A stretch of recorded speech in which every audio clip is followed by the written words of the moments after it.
ये फ्रेमवर्क कहता है कि हर ऑर्गेनाइजेशन में होना चाहिए एसएफएम। एसएफएम मतलब सीए का पिछला कोर्स जो बंद हो गया। क्या है SFM? Strategic financial management.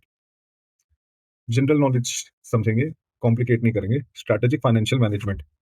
Strategy क्या है? स्ट्रैटेजी क्या होती है? आपकी स्ट्रैटेजी है लॉन्ग। स्ट्रैटेजी होती है, स्ट्रैटेजी का मतलब होता है long term goals. Long term जरूरी है, शॉर्ट टर्म नहीं है। आपने सुबह एक शर्ट पहनी ऑफिस जाने के लिए, वो शॉर्ट टर्म गोल था। वीकेंड पे मूवी देखनी है, शॉर्ट टर्म गोल है।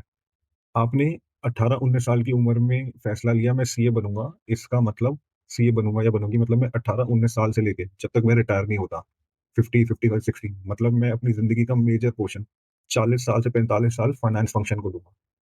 जहां काम करूंगा, जिस ऑर्गेनाइजेशन में काम करूंगा, चाहे अपने लिए करूंगा, चाहे दूसरों के लिए करूंगा, चाहे देश के लिए करूंगा, करूंगा काम मैं फाइनेंस में। तो ये आपकी पर्सनल करियर स्ट्रैटेजी थी कि मैं लॉन्ग टर्म सोच रहा हूँ, मैं सिर्फ फाइनेंस में रुकूंगा। किसी का ये गोल नहीं है कि मैं सीए बन के डीजे बन जाऊंगा।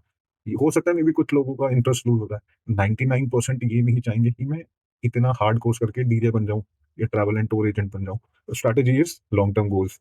अब इस स्ट्रैटेजी को एग्जीक्यूट करने के लिए आपको मिलते हैं फाइनेंशियल रिसोर्सेज। आपने सीए बनने के लिए भी फाइनेंशियल रिसोर्सेज लिए। आपने पेरेंट्स से कैपिटल लिया, अपनी पॉकेट मनी स्पेंड करी है, पेरेंट्स से कैपिटल लेके आपने फीस भरी है, अपनी पॉकेट मनी का पोर्शन एक निकाल के आपने ट्रांसपोर्टेशन लिया है, और क्लासेस के बाद खाना खाया है, बुक्स लिया, स्टेशनरी लिया है।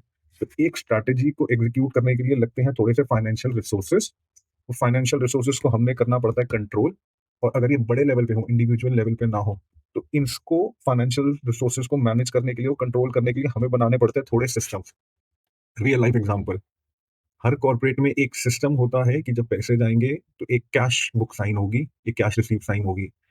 5 लाख से ऊपर के चेक सिर्फ तब साइन किए जाएंगे जब अप्रूवल सीएफओ का होगा। किसी भी वेंडर की पेमेंट से पहले उसका वेंडर का पीओ क्रॉस चेक होगा। कंसर्न डिपार्टमेंट से गुड रिसीप्ट का अप्रूवल आएगा। उसका time period, credit period 30 day पास हो जाएगा तो उसको पेमेंट होगी। ये क्या चीजें हैं? सारी कंट्रोल है। ये सारी चीजें कौन करता है? स्ट्रैटेजी कौन बनाता है? और फाइनेंशियल रिसोर्सेज की मैनेजमेंट, उनकी कंट्रोलिंग एंड उन पर सिस्टम्स कौन बनाता है? कंप्यूटर तो नहीं बनाता। एक कॉर्पोरेट एक बिल्डिंग में बैठा बिल्डिंग तो नहीं बनाती, ये बनाते हैं लोग।